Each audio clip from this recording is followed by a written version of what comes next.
News just in a short while ago, a London court has now ruled that Shrien Dewani must be extradited here to South Africa to face trial for the murder of his wife Annie. Well, she was murdered in Gugulethu in November 2010 while on honeymoon with Shrien. Now, his extradition was put on hold previously on the grounds of poor health. He's been suffering from post-traumatic stress disorder and depression. But the court has found that Dewani has shown signs of improvement and was happy with the quality of healthcare that Dewani would receive here in South Africa. The court is also content with the fairness of South Africa's legal system.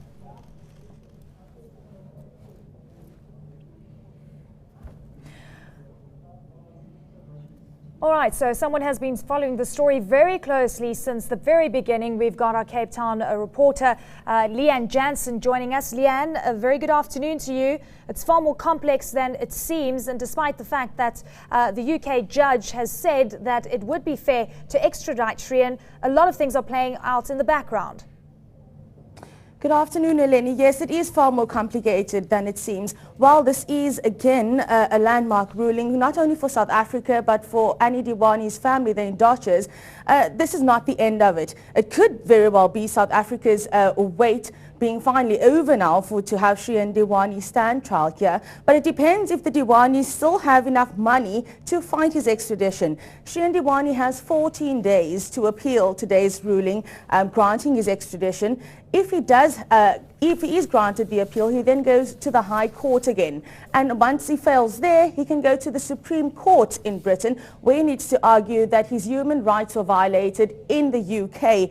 And if he fails there, his final step is the EU Court of Human Rights in France. So it could still take a good couple of years before we do see Shrien Dewani stand trial for the murder of his wife Annie. Well, Leigh-Anne, just to make 100% clear then as far as the situation is concerned, what the ruling was today, what the court spoke to today in the United Kingdom was all the issues that the defence was referring to, the state of our legal system in South Africa, the health care that Shrien Dewani would receive, basically going on to contradict all of those concerns. Is that essentially what came out of court?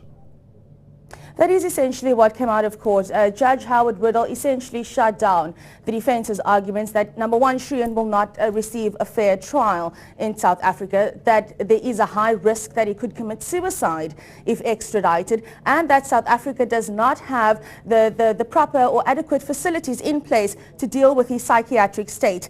Now, Judge Howard Riddle said that he is content that we do have all the mechanisms in place in South Africa to treat Shrien's condition and to give him a fair trial. Now, as far as what happens in the next couple of days, I imagine, as you mentioned, there's going to be an immediate appeal. That is, I think, the certain expectation. How long before this next appeal hearing could take place? I'm trying to get an idea of a timeline here, Leigh-Anne. Well, there hasn't been an indication yet as to an immediate appeal, but Shrien Dewani does have 14 days to appeal. Once he does appeal, we'll then have to wait for the High Court to give a date as to when that appeal could be heard. It could be a couple of months. If we look at the previous appeal last year, it took a couple of months before they got a court date to hear that appeal in the UK. Just as a final question, then we do know that Shrien Dewani was being assessed and certainly looked after as far as his medical condition, his psychological condition was concerned. Is he now going to be going back to the facility where he was being looked after, or is he going to potentially be going home now that the judge has dismissed all of those claims?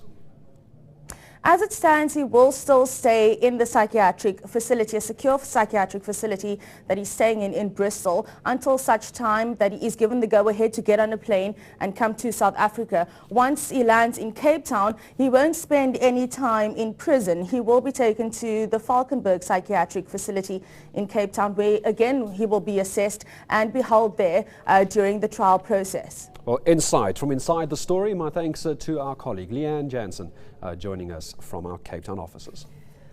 News that moves. eNCA.com.